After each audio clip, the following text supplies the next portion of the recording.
Bonsoir, chers téléspectateurs de la télévision rwandaise. Très heureux de vous retrouver pour l'émission majuscule Propos. Ce soir, nous allons parler de l'art. L'art qui n'est pas fait pour tout le monde. Mais ce qui nous intéresse le plus ce soir, c'est de voir dans un angle d'entrepreneuriat, est-ce que cet art, ceux-là qui le pratiquent, depuis des années, et ceux-là qui se mettent aujourd'hui, ceux-là qui ont été, qui sont passés par les mains des grands.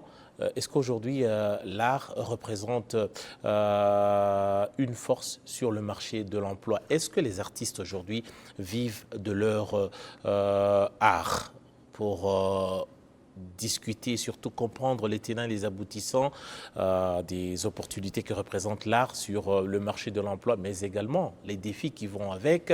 Nous sommes dans nos studios aujourd'hui avec deux jeunes gens accompagnés par, comme on dit, un vieux loup. Dans le métier. Je vais commencer, comme on dit, à tout seigneur, tout honneur. Nous sommes avec Ntarindwa Diogène, mais il est connu beaucoup plus sous le nom de Atom. Bonsoir Atom. Bonsoir, Eddy. Ça va? Très très bien. Voilà. Vous êtes très calme. Une autre facette. Une autre facette. Voilà. Voilà, on va savoir un peu le secret ou ce qui se cache derrière ce calme et surtout, peut-être c'est le rôle qui est le vôtre ce soir également qui l'exige, de grands frères mais également de précurseurs aussi dans le métier. Ici, par rapport au moins aux autres invités qui sont Benoît, qui est cinéaste. Bonsoir Benoît. Bonsoir. Voilà, et nous sommes également avec Omotoni. Bonsoir. Comment allez-vous? Voilà. You look nice, comme on dit en anglais. Le noir, ça vous va. Merci beaucoup. L'autre me disait que le noir n'était pas fait pour des peaux noires. C'est vrai? J'en sais rien. Elle défie quand même, elle défie. Voilà, et à tous les trois, je dis un grand merci d'abord d'avoir répondu à notre invitation. Voilà, vous êtes... je vais dire, des jeunes pépites qui s'élancent sur le marché aujourd'hui. Mais tout d'abord, il y a des gens qui travaillent d'arrache-pied depuis des années maintenant. Ça va faire 4 ou 5 ans aujourd'hui. Il y a des programmes mis sur pied. Là, je parle de Atou Branzi. Je parle même d'où vient même l'idée du fait que nous soyons ensemble dans nos studios aujourd'hui. Atom, tout d'abord, avant de donner la parole à nos jeunes artistes ici, vous êtes un artiste comédien, ça va faire des années maintenant. Est-ce que déjà vous êtes fier de l'homme que vous êtes grâce à la comédie? Je suis très très fier de l'homme que je suis. Je suis même tenté de dire que j'ai pas le choix. Sinon, sinon ça se pourrait pas. Donc je suis très très fier de ce que les autres me renvoient par rapport à ce que j'ai fait comme choix, par rapport à ce que j'offre au mien, à ma communauté, à la société. Donc dans ce sens-là, oui, je suis fier de l'homme que je suis, peut-être plus de l'artiste que je suis. Oui, mais l'homme reste perfectible, l'artiste aussi. Donc, mais sinon, par rapport à ce que j'ai pu réaliser jusque-là, j'ai encore tout un chemin à faire, mais jusque-là, je dirais plutôt globalement oui, sans prétention aucune. La chose, et pourquoi j'insiste là-dessus, et c'est la question même, parfois on a du mal à distinguer l'acteur, le comédien, l'artiste que vous êtes, et l'homme ou la femme que vous êtes. Parce que c'est un combat de tous les jours de dire comment me distinguer, comment être un grand frère, comment être un père, comment être quelqu'un d'autre en dehors de la peau que je porte du comédien. Est-ce que c'est un Moi, je ne combat le de suis tous que les sur jours? scène, en fait. Je ne suis comédien que sur scène ou que dans un film. Donc, sinon, en général, je ne suis pas dans un rôle de comédien ou dans une posture de comédien. Je ne suis pas encore père, mais je l'espère dans pas longtemps. Ouais. Mais sinon, je ne pose jamais des questions. Je crois que c'est évident. Donc, on se rencontre dans un bureau. Je ne suis pas venu pour jouer un rôle. Et donc, du coup, c'est peut-être l'interlocuteur qui est plus, ou la personne en face de moi qui est plus en attente de voir cette facette à laquelle elle est un peu plus habituée que celle-là. Mais moi, je ne le vis pas comme un conflit. C'est quand on veut que tu restes dans une certaine peau que ça me dérange. Mais là, je renvoie la balle à la personne en face. Quand on rencontre un médecin dans la rue, on ne lui demande pas de faire une consultation, quand bien même elle serait payante. Pourquoi on le demanderait à un comédien? Donc, je me pose quasi jamais cette question. Je crois que c'est tellement évident que la personne qui est là n'est pas dans une posture de comédien. Si tu le veux en tant que comédien, t'as qu'à payer pour, ou t'as qu'à aller où ça se fait. Ou t'as qu'à... Voilà. Et malheureusement, tous les grands médecins, tous les grands docteurs n'ont pas la même popularité que la vôtre. On va y revenir. Moutoni, vous êtes designer, c'est ça? Vous êtes dans la mode, mais vous êtes encore, permettez-moi de le dire, tout à l'heure je le disais, jeune pépite, encore sur le marché. Vous essayez un peu de vous frayer votre chemin, mais déjà on doit savoir, on voudrait savoir comment est-ce que vous avez opéré le choix. Artiste, oui, mais pourquoi la mode? Alors, merci. J'ai choisi de faire la mode parce que je me débrouillais plutôt bien dans la mode. Tout le monde aimait comment je m'habillais. Alors je commençais par là, par le faire leurs vêtements. Et puis les gens m'ont encouragé en fait.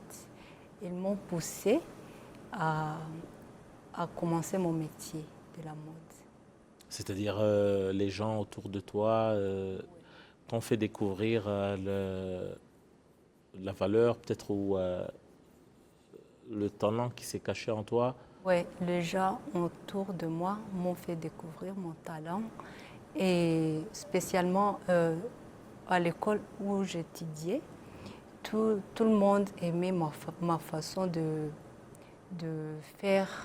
d'habiller nos stars de l'internat. Je ne sais pas si vous comprenez ça, mais à l'école, dans l'internat, en secondaire, il y a de stars. Alors j'habillais ces stars et tout le monde admirait mon style.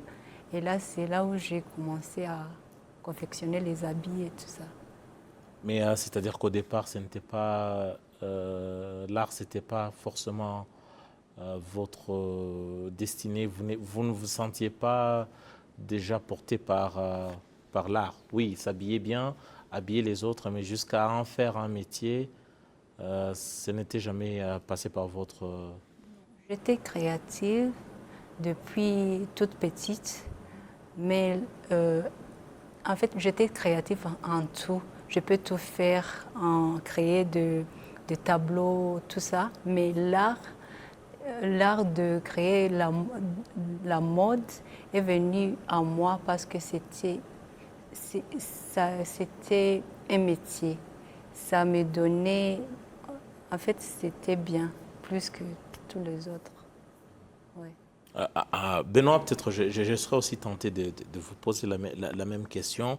Vous êtes dans le cinéma, c'est ça, le 7e art, c'est ça? Déjà, vous voir bien stylé, on vous renverrait quasiment vers la mode aussi, mais vous êtes dans le cinéma. Est-ce que on parle du 7e art? Déjà, soyons honnêtes, ce n'est pas toujours à la portée de tout le monde. Quand on parle cinéma, il y a toujours on voit des gros moyens qu'il faut déployer pour sortir un film, pour sortir un documentaire, pour faire du cinéma. Voilà. Vous, dans le cinéma, vous êtes placé où exactement? Réalisateur, acteur? C'est dans quelle partie exactement où vous avez dit là, je vais faire du cinéma, mais particulièrement ceci? Ouais, bon, en fait, Au début, j'étais que scénariste. Donc, j'écrivais des scénarios depuis que j'étais à l'école. Donc, comme vous avez demandé, est-ce qu'on a eu le choix? Moi, je crois qu'on n'a jamais le choix. Quand on doit devenir quelqu'un, on l'est juste comme ça. Si on doit être réalisateur, je crois que tu l'es depuis que tu es tout petit. C'est pas parce que tu vas grandir et dire je vais faire la réalisation. En fait, j'ai commencé à faire des petits scénarios à l'école. Et quand j'ai fait mon premier film, j'étais seulement scénariste. J'étais seulement scénariste. Et puis quand le réalisateur est venu juste pour le tournage, ça ne s'est pas passé comme je le voulais en fait. Quand je voyais l'image de mon film et comment le réalisateur était en train de travailler sur ce projet, je me suis dit qu'il faut que j'aille maintenant apprendre comment devenir réalisateur. Donc pour être réalisateur, j'ai eu le choix. Mais pour les scénaristes, c'était juste en moi. Voilà. Lorsque on vous entend parler, on a l'impression que vous êtes en train de parler d'un passé assez lointain. Pourtant, vous regardez, on ne vous donnerait pas, en tout cas, plusieurs bougies, comme moi et Atom. C'était quand déjà, si on doit se situer dans les temps et dans l'espace? J'ai écrit mon premier film en 2012. Donc, les autres scénarios que je faisais à l'école, c'était avant 2012, parce que j'ai fini en 2008, l'école secondaire. Donc, j'écrivais des scénarios à l'école. Et puis, quand j'ai fini, j'ai été placé à la tête d'un petit business familial. Alors là, j'ai un peu déposé ce que je faisais. J'ai pris une pause et puis... Vous avez fait taire l'artiste qui était en vous. Ouais, pour un moment. Et puis après, je me suis dit, il faut que je recommence encore ce que j'aime, que je fasse ce que j'aime, en fait. C'est comme ça que j'ai fait mon premier film avec mes collègues. Et puis, on s'est lancé juste comme ça et on a continué jusqu'à maintenant. Ouais. J'aimerais peut-être qu'on revienne aussi par rapport à l'encadrement. Atom, permettez-moi que je vous appelle Atom parce que c'est le nom que le grand public connaît.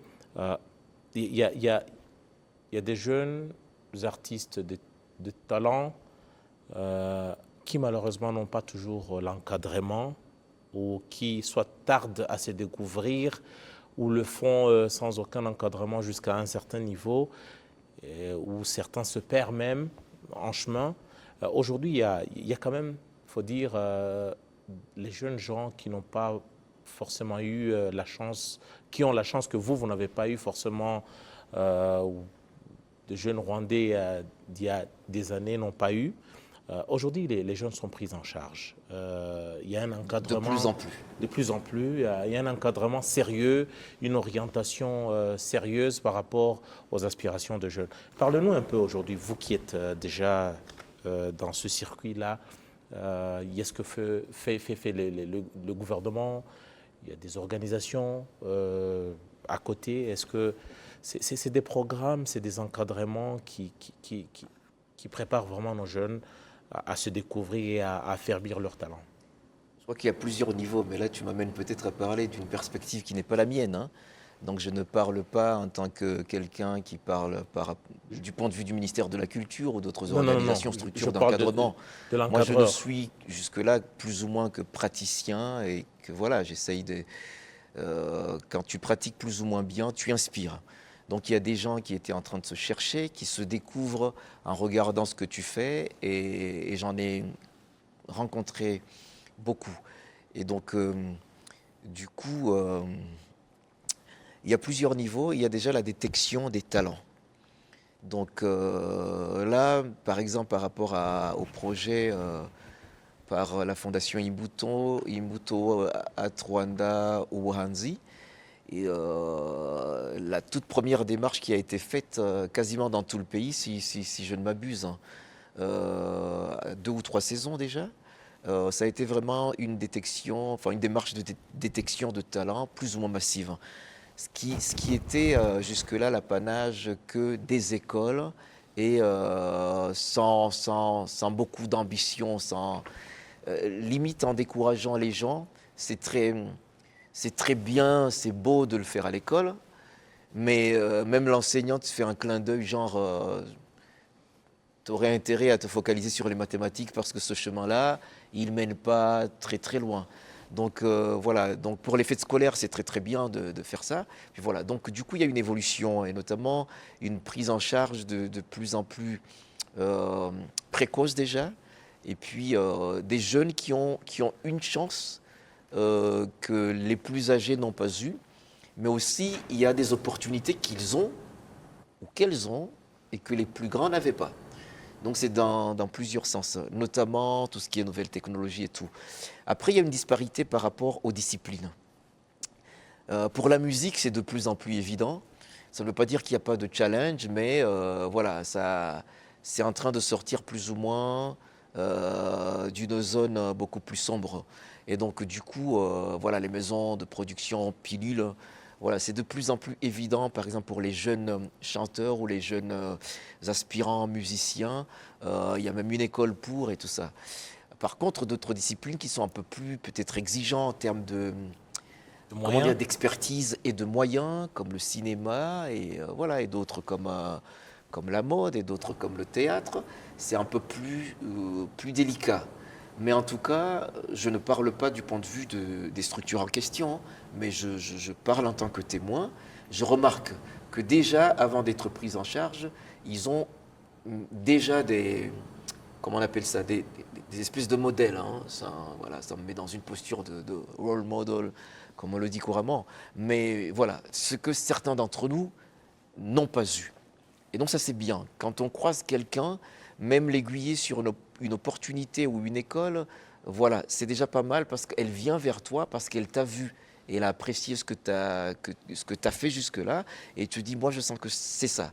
Alors, ce qui est récent et qui est très touchant, c'est d'être approché par des parents qui disent il faudrait que tu passes à la maison ou alors dis-moi quand est-ce que tu auras du temps, cher Atom, parce que ma fille ou mon fils, c'est exactement toi. D'ailleurs, à la maison, on l'appelle Gasoumouni, on l'appelle Atom, et ça, c'est très touchant. Et donc, du coup, au moins, on a quelqu'un vers qui s'accroche. En attendant des structures beaucoup plus rodées, il y a déjà cet accompagnement qu'on appellerait un peu mentor et aspirant, ou voilà. Donc, il y a déjà ça qui existe de plus en plus et qui n'existait pas à l'époque. Et puis après, pour certaines disciplines, il y a même des structures beaucoup plus assises et dans d'autres, ça s'élargit. Mais au moins, tout ça, pourquoi? Parce qu'on se dit que c'est possible d'en faire un métier ou d'en faire une profession, d'être approché par des parents qui encouragent les enfants. Je sais pas, j'ai appris que la dernière Miss de l'année passée, elle avait fait des études de chorégraphe ou danseuse. Oui, aux États-Unis. Miss Grace. Aux États-Unis, je ne suis pas certain que ce soit une bourse qu'elle avait eue et qu'elle avait une scolarité plus ou moins gratuite. Si ça se trouve, la famille ou les parents avaient dû payer pour ça, pour des études de danseuse. Ça dit ce que ça dit, c'est révélateur du temps. Voilà. Justement, on parle bien de la famille. C'est même très bien. Là, vous me permettez même déjà de revenir à Moutouni. Moutouni, nous savons que la famille, c'est même le socle de nos valeurs. Chacun de nous vient d'une famille, et peut être ce qu'on appelle la famille restreinte ou élargie, mais il y a toujours la famille qui est là soit à nous encourager, parfois même à nous décourager par rapport aux choix que nous opérons. Ils s'inquiètent. Ils ne découragent pas pour décourager. C'est pas parce qu'ils veulent vraiment nous voir échouer dans la vie, mais leur avis souvent compte. C'est ça notre société. Vous, personnellement, est-ce que la vie de la famille a dû peser sur vos choix par rapport à ce que vous voudriez faire comme art? Déjà la mode, est-ce que vous aviez, comme on dit, des gens qui vous ont compris ou qui ont compris et qui vous ont porté? Oui, même beaucoup trop. Quand j'ai annoncé à ma famille que je voudrais commencer à travailler comme couturière, ils m'ont donné tout le choses possibles pour que je fais bien mon métier. Alors, ma mère... Quand vous dites tout, oui. C'est-à-dire même les moyens? Oui, les moyens. Ils ont dû mettre du paquet. Oui, et le matériel. Pas beaucoup, mais assez, ça m'a beaucoup aidé. Oui. La famille m'a beaucoup encouragée dans tout ce que je faisais. Vous dites, ma mère, c'est toujours les mères, pour ceux-là qui en ont, qui ont Pour les des filles. oreilles. Hein? Peut-être pour les filles. Hein? Hein? Mais sinon, si votre maman vous a compris, mais vous ne pouvez pas me dire que tout le monde a compris. Oui, tout le monde a compris. Ceux-là qui n'ont pas compris, qu'est-ce qu'ils disaient? C'était quoi leur argument? Personne, je crois que tout le monde a compris parce que là, quand j'avais besoin d'acheter du matériel et que j'avais pas assez de clients, je faisais un truc, j'ai confectionné des chemises pour mes frères. Et là, je les amenais chez eux et ils payaient. Et là, en fait, ma famille m'a beaucoup aidée à améliorer mon travail, à me donner des idées, et du matériel, tout. Oui. Est-ce qu'ils ont compris, vous leur avez fait comprendre que c'était un choix de vie, que vous alliez tout abandonner pour vous focaliser sur ça? C'est quoi déjà? Je crois que ma famille remerciait les siens que j'avais une occupation. Ah, Tu vois. une occupation. Oui, c'était voilà. genre, pour eux, c'était genre une occupation pour qu'ils ne... Pour un temps. Oui, pour un temps quelconque. C'est pour ça que je crois qu'ils m'ont aidé.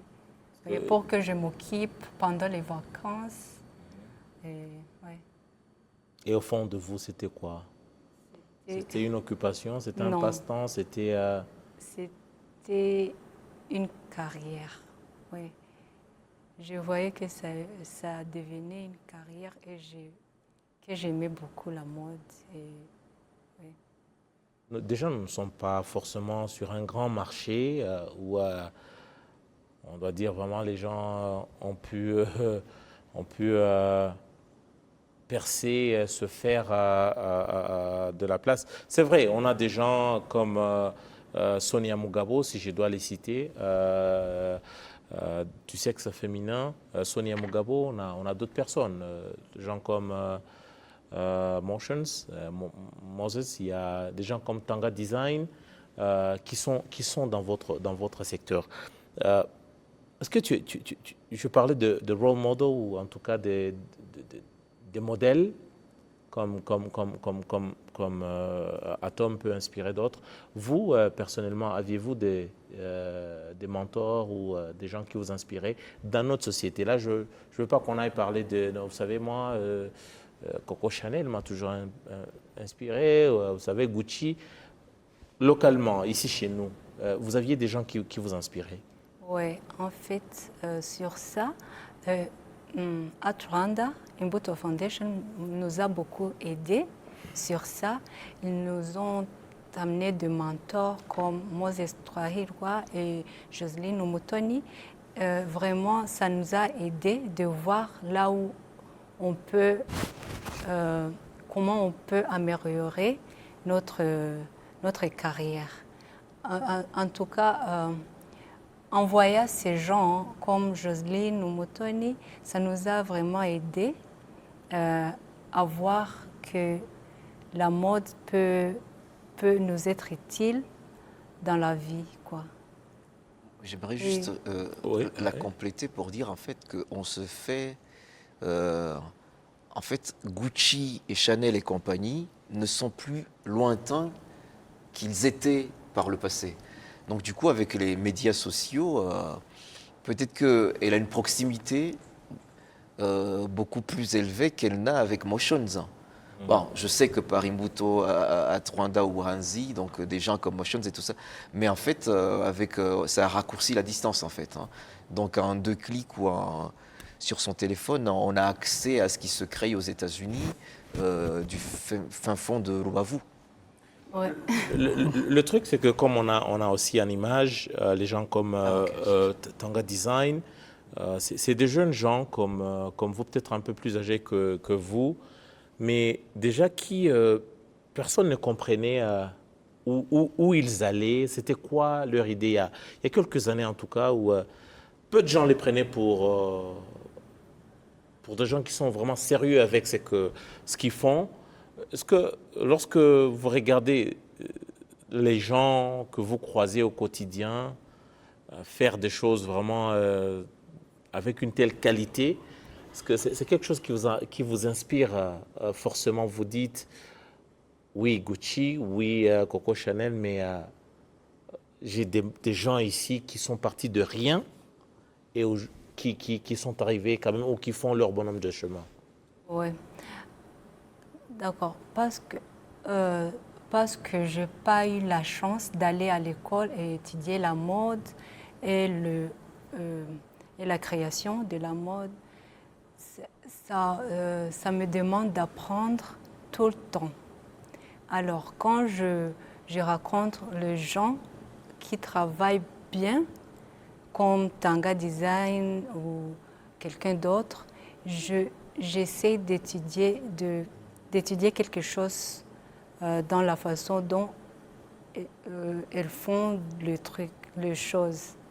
Alors, il faut apprendre tout le temps et apprendre toi-même, par toi-même, sans l'aide des personnes. Parce qu'il n'y a pas des écoles ici qui vont t'apprendre à faire la mode. Mais j'espère que les années qui vont venir, au futur, on aura des écoles qui vont nous apprendre. Ouais. Vous allez également aussi inspirer d'autres personnes. On parle des écoles qui forment. Il faut dire que dans le cinéma, il y a en tout cas même des privés aujourd'hui qui s'y mettent pour la formation des cinéastes. On voit le cinéma local qui prend de plus en plus de la place, de l'ampleur et une certaine popularité. Il y a un public, en tout cas, qui consomme de plus en plus le produit. Vous, Benoît, c'est quoi le plus dur aujourd'hui d'être cinéaste au Rwanda? Quels sont les plus grands challenges, les plus grands défis? Ouais, en fait, les choses ont changé. Avant, on avait juste les problèmes là du matériel. Mais aujourd'hui, il y a tout ce qu'on a besoin. On peut juste accéder à un grand nombre de matériel qu'on n'avait pas avant. Mais aujourd'hui, comme... On parlait matériel, de quel matériel vous parlez? Ouais, vous parlez caméra, vous parlez costume, vous parlez de quel matériel? D'abord, il y avait pas de caméra de qualité, il n'y avait pas de sound kit de qualité, il n'y avait pas donc la lumière, mais aujourd'hui on en a. Et comme on le disait, comme on est dans le programme Art Rwanda de Imbuto Foundation, et à chaque fois on nous procure ce qu'on a besoin.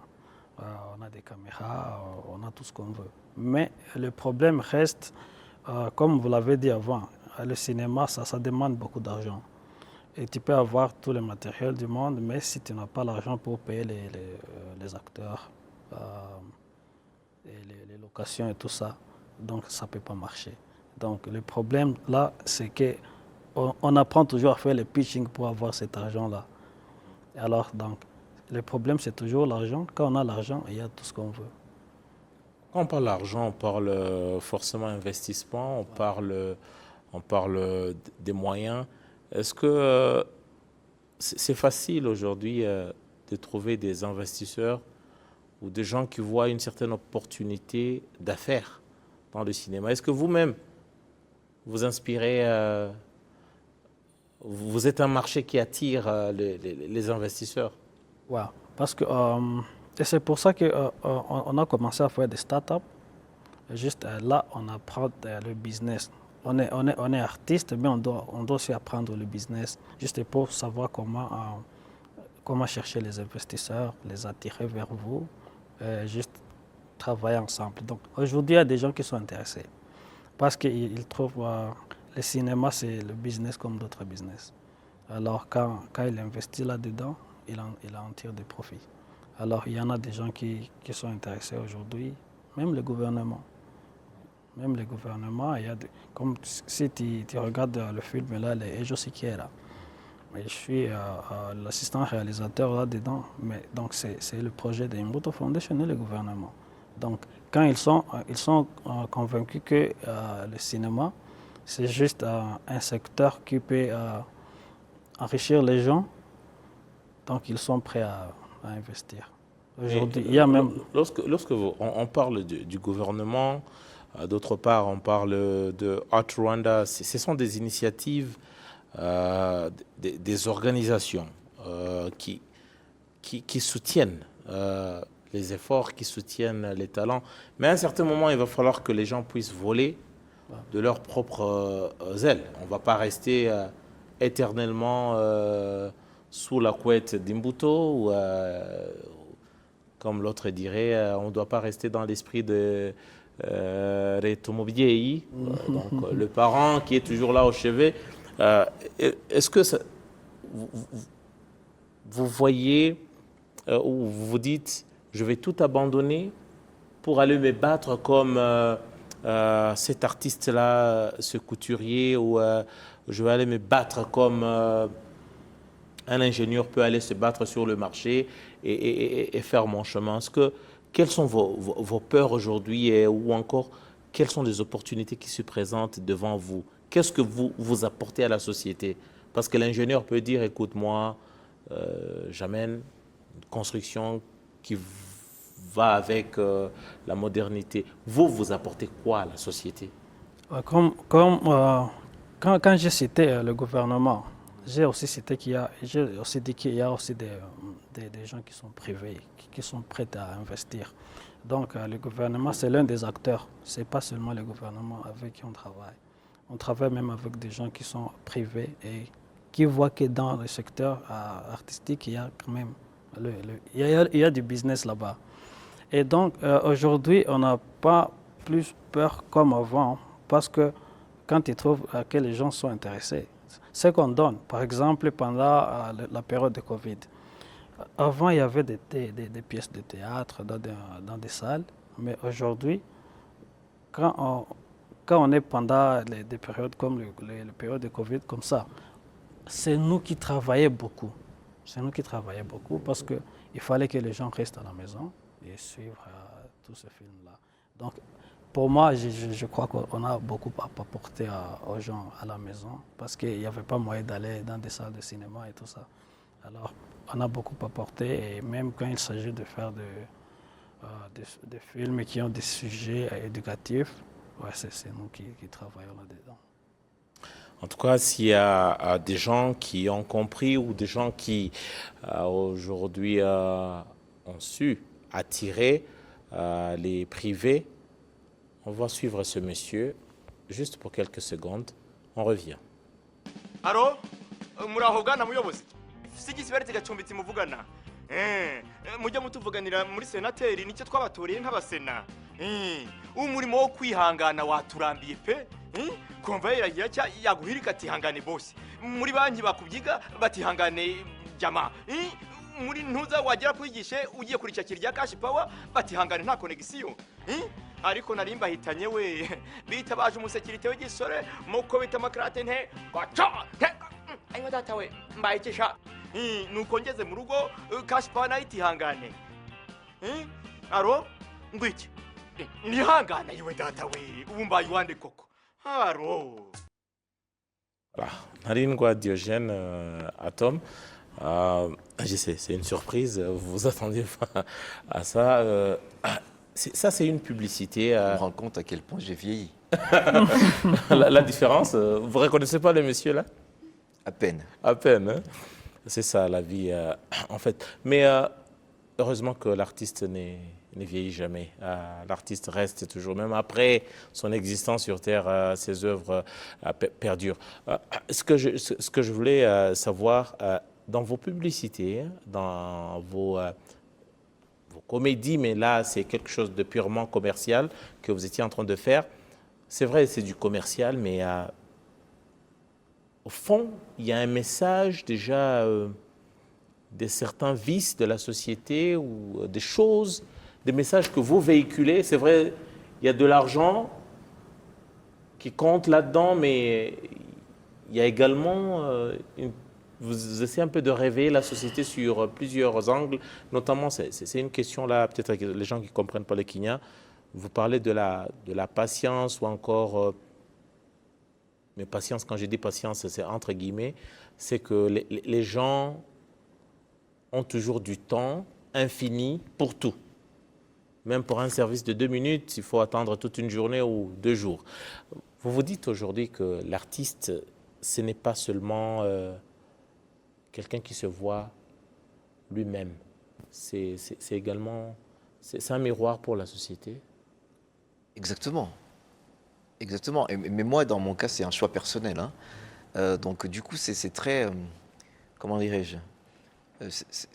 C'est marrant que tout de suite l'angle même limite pour de visibilité de mon travail en tant qu'artiste, on passe par un moment comme celui-là qui pour moi est un résultat de ce que je fais comme travail. Donc moi je ne me suis pas, c'est pas mon rêve, c'est pas mon idéal de faire de la publicité, mais quand je suis sollicité, je suis conscient et ils sont conscients qu'ils me demandent à moi de prêter mon image. Ça veut dire que mon travail comme artiste a tellement acquis une certaine aura et un certain, on peut le dire, prestige, popularité, c'est vrai. Voilà, une certaine popularité, un certain prestige même, qu'une société passe par cette image-là, mais que tu as acquise par ton travail artistique et pas ton travail de publicitaire ou voilà. Donc comme j'ai été impliqué dans d'autres campagnes, on sort à peine où on y est. Voilà, c'est moins délicat que par le passé, mais de la période Covid. Mais j'espère que le pire est derrière nous. Donc plus d'une fois j'ai été sollicité dans des campagnes Covid et dans d'autres campagnes aussi. Mais là, tu es sollicité pas pour un travail artistique dans un sens strict du terme, mais parce que comme artiste, tu as déjà assis une certaine réputation. Et voilà. Et donc du coup, moi avec MTN ou moi dans une campagne de sensibilisation, on est tout à fait d'accord que c'est un second degré. C'est un résultat d'un travail comme artiste. Il n'y aurait pas eu des travaux que j'ai faits sur scène ou ailleurs, on m'aurait jamais sollicité pour une publicité. Qu'est-ce que je signifie? Pour dire que vous n'êtes pas ce comédien-là de circonstance, parce qu'on veut... Me justifier même sur ça, ça serait... ça va de soi en fait, hein. Voilà, donc MTN a été intéressé, pas parce que je cherchais une popularité via MTN. C'est MTN qui a su que dans les parages, il y a un gars qui fait parler de lui. Je suis mal placé pour parler de moi, mais si je suis amené à le faire, je peux le faire. C'est juste pour encourager les plus jeunes à s'attaquer, à s'attaquer d'abord, à aller d'abord dans leur appel promis et asseoir leur réputation sans prétention aucune, hein, pour qu'ils soient éventuellement et accessoirement sollicités pour autre chose. Voilà, donc j'ai été sollicité par plus d'une société auquel j'ai dit non. Et je me permettais de dire non parce que je savais qu'ils savaient qui j'étais. Encore une fois, je le dis sans prétention. Est-ce que là, vous voulez dire que c'est vrai, mon idéal, c'est pas de faire de la pub. C'est pas de faire de la pub, oui. Mais si vous êtes amené à le faire, je suis très regardant sur ça. Il y a une liste, il y a un cahier de charge, il y a des choses auxquelles vous ne pouvez jamais renoncer. On ne me fait pas dire n'importe quoi. Ah non, j'ai tellement refusé des choses archi mirobolantes pour de l'argent. Et j'ai dit non. Peut-être que quand je disais non, j'avais peut-être peu de sous ou pas dans ma poche. Mais j'avais cette chose. Et c'est très fondamental en fait. Je suis très heureux qu'on parle des arts par l'angle économico, business et compagnie. Je ne suis pas très spécialiste de l'économie, des industries créatives, et je sais que c'est très important. Mais je crois que c'est aussi en premier lieu, surtout quand ils sont à peine lancés dans leur carrière, de se focaliser sur ça. On est en train d'assister à des bavures, voilà, pour peu qu'on ait applaudi une fois ou deux, on lance sa chaîne YouTube, on devient à la fois psychologue, psychiatre et compagnie, et c'est pas tenable sur la durée. Et tu as des gens qui sont lancés dans ça, mais qui étaient peut-être talentueux pour autre chose.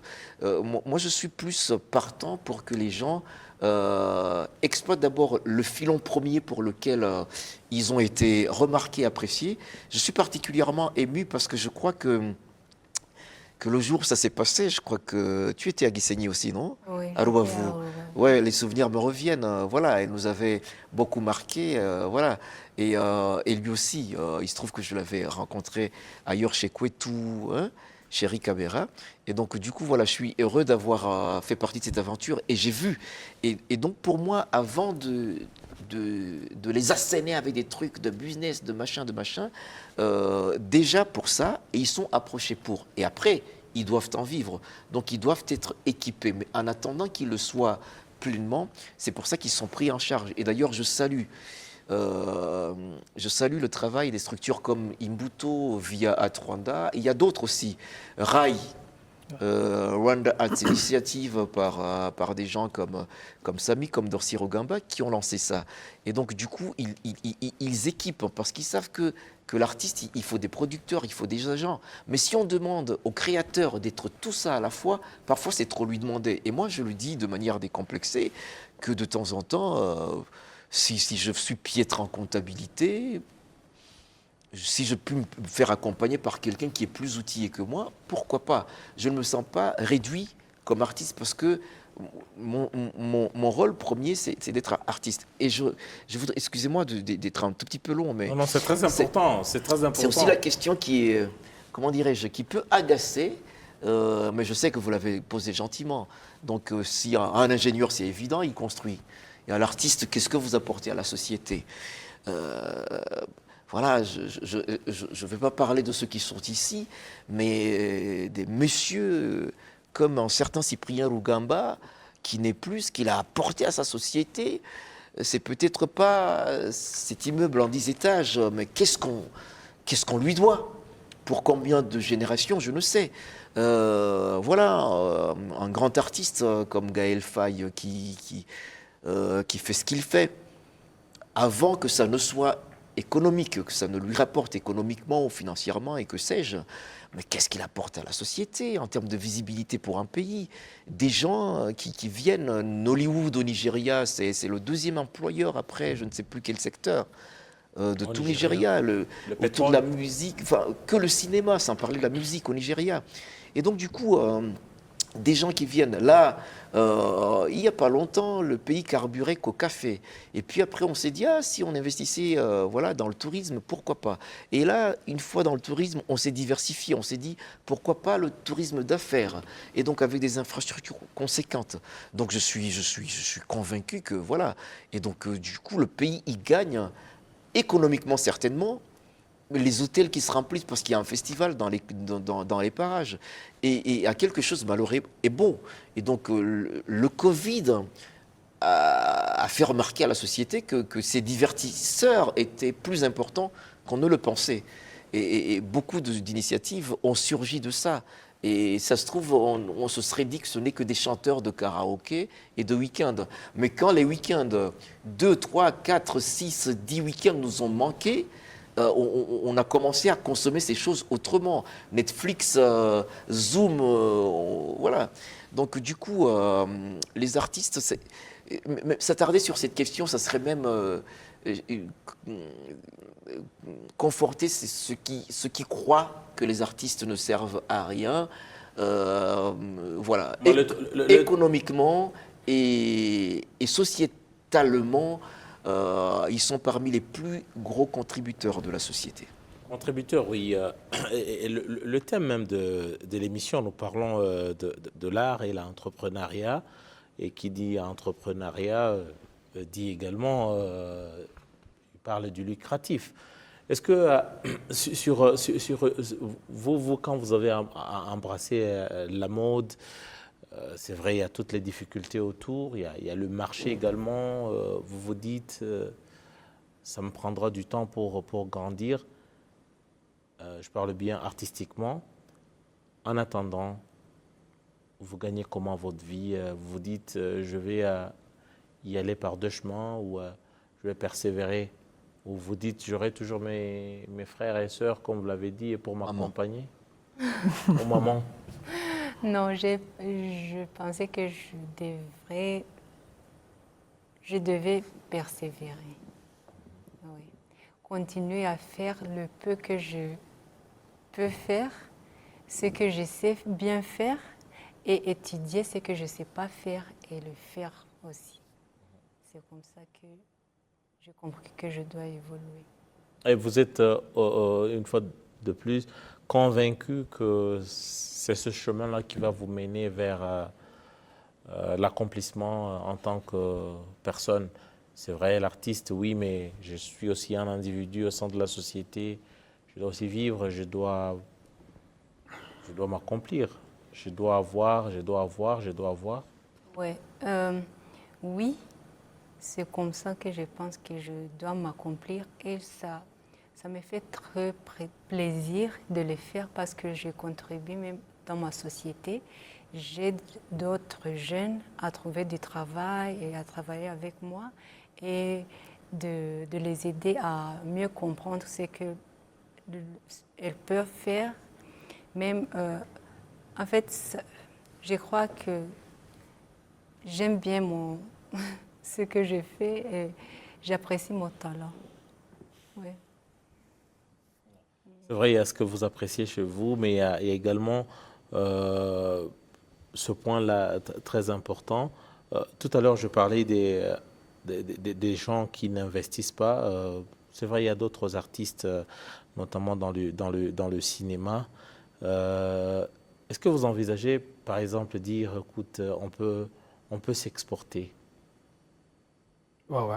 Parce on peut s'exporter aujourd'hui. On parlait des gens qui sont dans la mode, qui s'exportent aujourd'hui. Le Made in Rwanda qui s'exporte. Est-ce que le cinéma rwandais en particulier, ça peut s'exporter comme les habits s'exportent aujourd'hui, comme d'autres produits de première nécessité s'exportent? Ah, c'est possible parce qu'il y a des plateformes comme le Netflix. Même, même aujourd'hui, on est en train de travailler sur un projet qui doit aller sur Netflix. Donc là, c'est une façon de s'exporter. Parle-nous un peu. On a un projet. On est en train d'écrire ce projet, mais on a déjà fait un trailer. Juste, c'est un petit morceau donc, pour présenter et pour avoir le fond. Et il y a trop de gens, quand ils le croisent, ils montrent le projet, ils disent on va prendre le projet.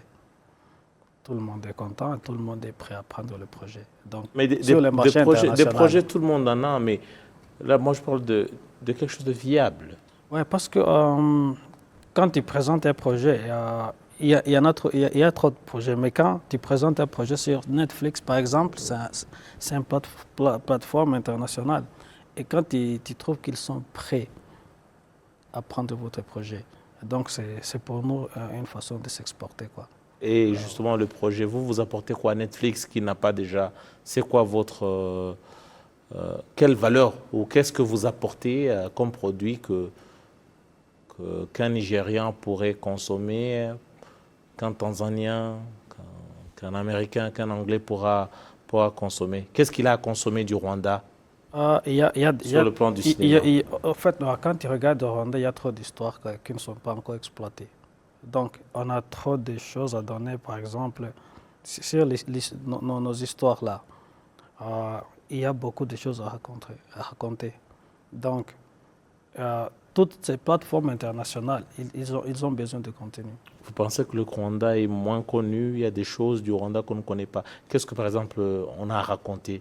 Qu'est-ce qu'il y a d'intéressant encore à raconter que les autres n'ont pas raconté? En fait, les histoires africaines, en général, ce sont des histoires qui sont demandées au marché international.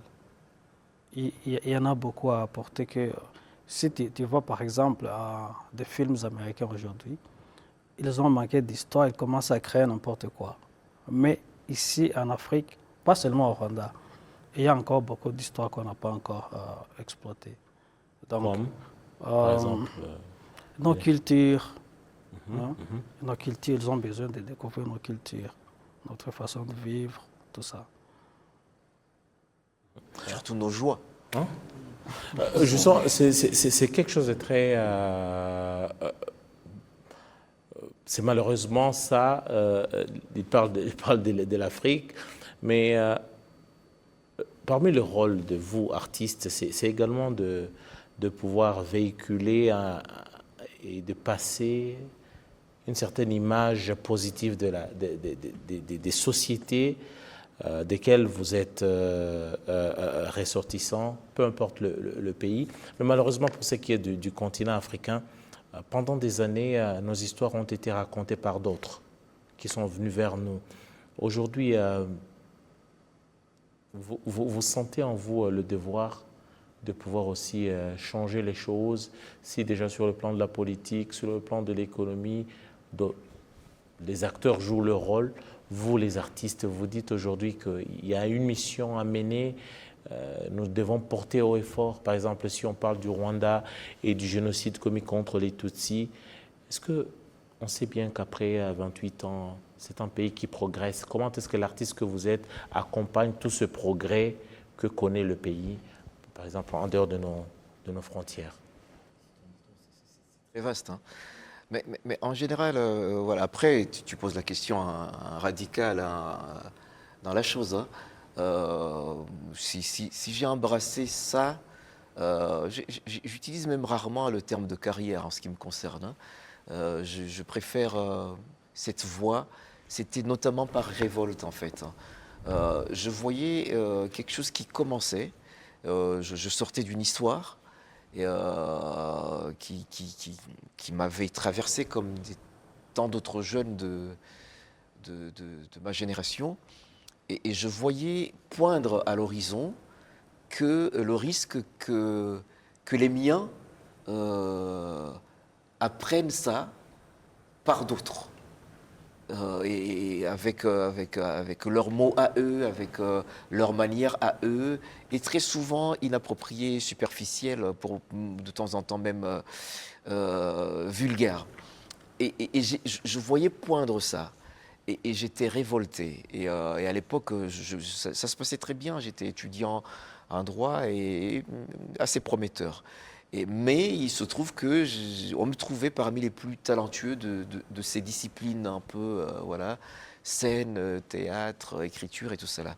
Et je m'étais fait comme une promesse, comme une igirango à moi-même d'essayer de porter de la dignité, d'ajouter et d'avoir la dignité comme un grand ingrédient, si pas comme seul ingrédient quand il est question de nous, de nos histoires. Et voilà, et en ça, je t'ai prévenu, tu as posé la question en radical, voilà, ça se sait, ici comme ailleurs. Et voilà. Et donc, du coup, autre chose, il est très important que nous soyons présents pour dire les choses dont nous sommes issus, et des choses qui nous concernent. Mais il ne faut pas que nous soyons les seuls à en parler et à aborder ça, parce que sinon on serait seuls face à notre propre miroir, et voilà, ça c'est aussi une dérive. Mais il est très important que nous soyons présents dès qu'il est question dans ce débat, dans ces livres qui s'écrivent. Et donc du coup, se pose la question de l'expertise. Pour la plupart d'entre eux, de ceux d'ailleurs, eh ben, ils ont un peu plus d'expertise que nous. Et donc assez tôt, s'est posé la question il faut aller la chercher, cette expertise-là. Et nous l'avons de plus en plus, et se pose peut-être de plus en plus, à l'âge qui est mien, la question de la transmission. Mais ça, la technique, hein, ce n'est pas que c'est secondaire, non, ça ne l'est pas. Et l'expertise, hein, ça ne l'est pas. Mais ça se transmet plus facilement que cette hargne-là, que ces valeurs. Et moi, je suis un radical, ça ne se négocie pas. Et je suis désolé de le dire tout crûment, je suis de temps en temps inquiet par le traitement, par les aspirants et peut-être les plus jeunes d'entre nous, un traitement plus ou moins léger.